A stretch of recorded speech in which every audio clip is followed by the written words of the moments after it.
श्री गणेशाय नमः. नमस्कार मंडळी, स्वागत आहे तुमचं आपल्या या मराठी यूट्यूब चॅनलमध्ये. शिवशंकर यांच्या कृपेने आपला दिवस आनंदात जावो हीच मी स्वामींच्या चरणी प्रार्थना करते आणि आजच्या व्हिडिओला सुरुवात करूया. 7 सप्टेंबर या दिवशी सर्वांच्या घरामध्ये गणपती बाप्पा विराजमान होणार आहेत.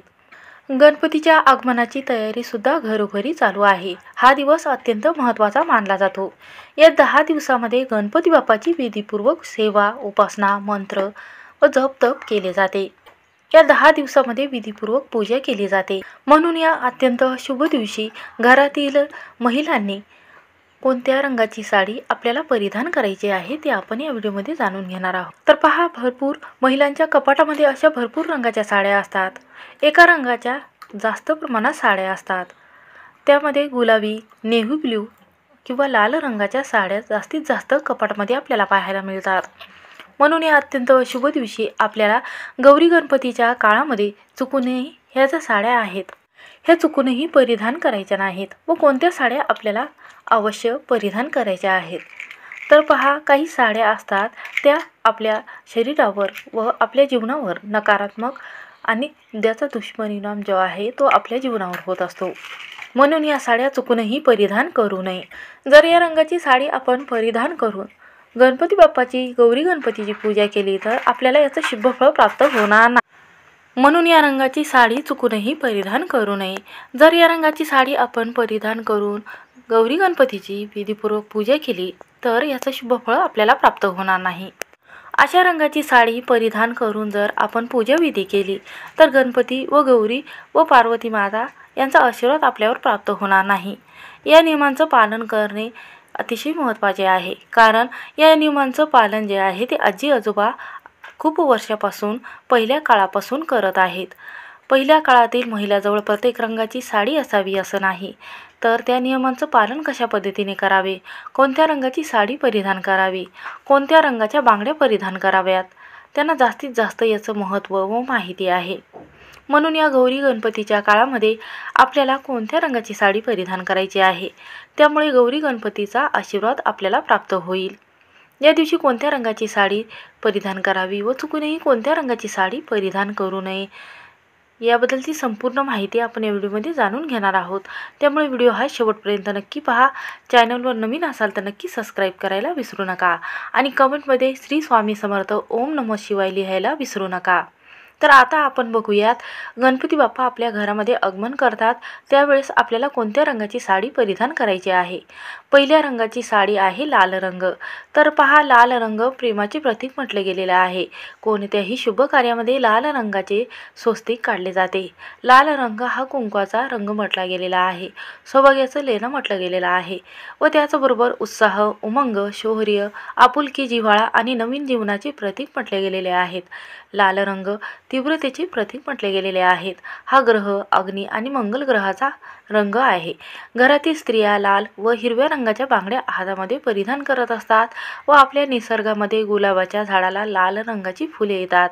ते आपल्याला आकर्षित करत असतात आणि त्यांचा रंगसमूहाचे अधिक प्रकार आपल्याला पाहायला मिळतात. व त्याच पद्धतीने आपल्या घरामध्ये माता लक्ष्मीचा फोटो असतो तर त्यामध्ये माता लक्ष्मीने जे वस्त्र परिधान केलेले आहेत ते सुद्धा लाल रंगाचे आहे. माता लक्ष्मी लाल कमळावर विराजमान केलेली असते व दुर्गा मातेच्या व तुळजापूरच्या आईच्या मंदिरामध्ये गेल्यानंतर लाल रंगाची साडी व वस्त्र परिधान केलेली आपल्याला दिसते. हा रंग अतिशय प्रभावी, सुंदर दिसतो. म्हणून आपल्याला लाल रंगाची साडी किंवा ड्रेस परिधान करायचा आहे, ज्यामुळे माता लक्ष्मीचा आशीर्वाद आपल्यावर प्राप्त होईल. आणि या 10 दिवसामध्ये कोणत्याही रंगाची साडी तुम्ही परिधान करू शकता. जर तुमची साडी जुनी असली तरीही चालेल. पहा, जुनी असेल स्वच्छ करून आपल्याला परिधान करायची आहे. तर पहा, ही साडी जेव्हा तुम्ही मासिक पाळी आलेली असेल तर तुम्ही ही साडी नेसलेली असेल, प्रेस करून ठेवलेली असेल, स्वच्छ धुतलेली जरी असेल तरीही ही साडी चुकूनही परिधान करू नका. आणि त्यानंतरचा दुसरा रंग जो आहे तो आहे हिरवा रंग. तर पहा, हिरवा रंग जो आहे बुध ग्रहाचे प्रतीक म्हटले गेलेले आहेत. बुध ग्रहाचे प्रतिनिधित्व करत असतो हिरवा रंग. हा बुद्धाचा कारक असलेला रंग रंगभूमी, व्यापार तसेच सिनेमा या क्षेत्रामध्ये भरभरून आपल्याला प्रतिसाद मिळत असतो व आपली प्रत्येक क्षेत्रामध्ये यशप्राप्ती होत असते. गणपती बाप्पांना हा जो रंग आहे हिरवा रंग हा अतिशय प्रिय आहे. हिरव्या रंगाची साडी परिधान केल्याने आपल्या डोळ्याला शीतलता प्राप्त होत असते. कारण पहा, लग्नामध्ये नवरीच्या हातामध्ये हिरव्या रंगाच्या बांगड्या परिधान केलेल्या असते, त्यामुळे ती अतिशय सुंदर दिसते. लग्नामध्ये हिरव्या रंगाच्या बांगड्याला अतिशय महत्त्व दिलेलं आहे. आपल्या वास्तुशास्त्रात असं म्हटलं गेलेलं आहे की हिरव्या रंगाचा चुडा नवरीला लग्नामध्ये घातला जातो आणि त्यानंतर अक्षता तिच्या डोक्यावर पडले जातात आणि हिरव्या रंगाची साडीसुद्धा परिधान केली जाते आणि लग्नामध्ये आईला हिरव्या रंगाची साडी परिधान केली जाते. यामुळे हिरव्या रंगाला अतिशय महत्त्व आपल्या वास्तुशास्त्रात दिले गेलेलं आहे. तर पहा, हिरवा रंग जो आहे आपल्या हातामध्ये घातल्यानंतर आपल्या घरामध्ये नकारात्मकता तयार होत नाही. आपल्या जीवनामध्ये सुख समृद्धी कायम टिकून राहते व त्याचबरोबर घरामध्ये हातामध्ये जर हिरवा चुडा घातलेला असेल तर कोणताही बुधग्रहाचा असेल तो परिणाम आपल्यावर होत नाही. आपल्या जीवनातील सर्व कामं जे आहे जसे की नोकरी प्राप्ती असेल किंवा उद्योगधंद्यामध्ये असेल, अशा घरातील स्त्रियांना हिरव्या रंगाच्या बांगड्या रोज परिधान कराव्यात. याचं कारण असं आहे की हिरवा रंग हा बुधग्रहाचं प्रतीक म्हटले गेलेलं आहे. जर करिअरमध्ये नोकरीमध्ये यशप्राप्ती मिळवायची असेल तर बुधग्रह अत्यंत महत्त्वाचा मानला जातो. व्यवसायाशी व नोकरीमध्ये यश आपल्याला मिळवून देण्यासाठी हा अतिशय शुभ रंग म्हटला गेलेला आहे.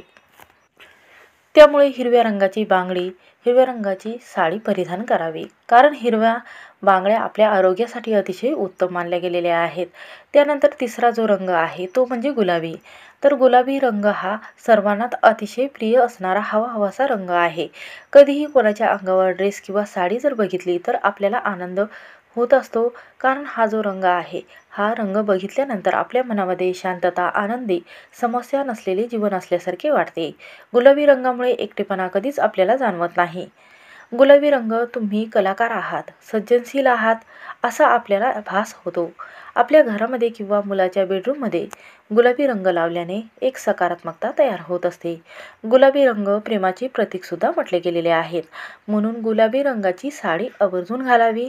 गुलाबी रंग हा नेहमी स्त्रियांना, मुलींना आकर्षित करत असतो. कपाटात कितीही गुलाबी रंगाची साडी असेल तरीही गुलाबी रंग दिसताच आवडतो. एखादी मुलगी किंवा स्त्री ही जर सावळ्या रंगाची असेल तर तिने हा जर गुलाबी रंगाचा ड्रेस, साडी परिधान केली असेल अतिशय आकर्षित दिसत असते. तुम्ही या रंगाची साडी आवर्जून परिधान करावी. त्यानंतर चौथा रंग आहे पिवळा रंग. तर पहा, पिवळा रंग हा श्रीहरी विष्णूंना अत्यंत प्रिय आहे. आपण पिवळ्या रंगाची साडी परिधान केली तर श्रीहरी विष्णू यांचा आशीर्वाद आपल्याला प्राप्त होतो. तसंच पिवळा रंग आपल्याला गुरुग्रह जो आहे तो बळकट करत असतो. गौरी गणपतीच्या काळामध्ये जर आपण पिवळ्या रंगाची साडी परिधान केली तरीही चालेल. तर आपल्या घरामध्ये एखाद्या लग्न कार्यामध्ये असेल, पिवळा रंग हळदीच्या दिवशी नवरीला घातला जातो. कारण पिवळ्या रंगाचं आपल्या वास्तुशास्त्रामध्ये खूप प्रभाव सांगितलेला आहे, शुभ सांगितलं गेलेला आहे. कारण हा जो रंग आहे हा सूर्यप्रकाशाचा रंग म्हटला गेलेला आहे. हा ऊर्जेचा संबंधित म्हटला गेलेला आहे. मेहनत करणाऱ्या व्यक्तीच्या जीवनामध्ये प्रगतीचा ओढा असणे, प्रत्येक गोष्टीमध्ये संघर्ष करण्याची तयारी, नेतृत्व होऊन स्वाभिमान, आपल्या घरातील सर्व व्यक्तींच्या जबाबदारी घेण्याची हा रंग दर्शवत असतो. म्हणून आवर्जून पिवळ्या रंगाची साडी परिधान करावी. त्यामुळे आपला गुरुग्रह जो आहे तो मजबूत होत असतो. आपल्या कोणत्याही कामामध्ये अडथळे निर्माण होत नाही. आणि त्यानंतर पाचवा रंग आहे तो म्हणजे नारंगी रंग. तर पहा, आपल्या पूजेमध्ये पानाचा रंग जो आहे, खाण्याचे पानं जे आहे किंवा कलशावर आपण जे पानं ठेवत असतो त्याचा रंगसुद्धा नारंगी रंग असतो. किंवा हिरव्या रंगाचे गणपती डेकोरेशन आपण करत असतो आणि ते पाहिल्यानंतर आपल्या मनामध्ये एक सकारात्मकता तयार होत असते. आणि पहा, लग्नामध्ये जो नारंगी रंगाचा फेटा आहे हा सुद्धा पुरुष परिधान करत असतात. कृतज्ञता, प्रेम व्यक्त करणारा हा रंग आहे. आपल्या मनामध्ये एक सकारात्मकता वाढवून आपल्या मनातील इच्छा पूर्ण करणारा हा रंग असतो. त्यामुळे नारंगी रंगाची साडी आवर्जून परिधान करावी.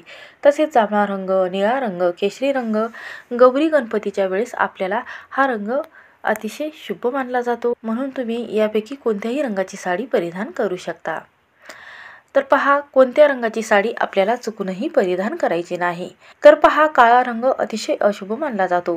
कोणत्याही पूजा विधीमध्ये काळा रंग हा घातला जात नाही. कारण याचा जो परिणाम आहे तो आपल्या जीवनावर होत असतो. आपल्या जीवनामध्ये नकारात्मक ऊर्जा प्रदान करत असतो, म्हणून चुकूनही काळा रंग हा घालू नका. जर तुमच्याकडे लाल रंगाची साडी असेल, त्यावर डिझाईन जर काळ्या रंगाची असेल तरीही चुकूनही काळ्या रंगाचा ब्लाऊज साडी परिधान करायची नाही. अशा पद्धतीने हे शुभ रंग म्हटले गेलेले आहेत. श्री स्वामी समर्थ. व्हिडिओ आवडला असेल तर स्किप न करता शेवटपर्यंत नक्की पहा.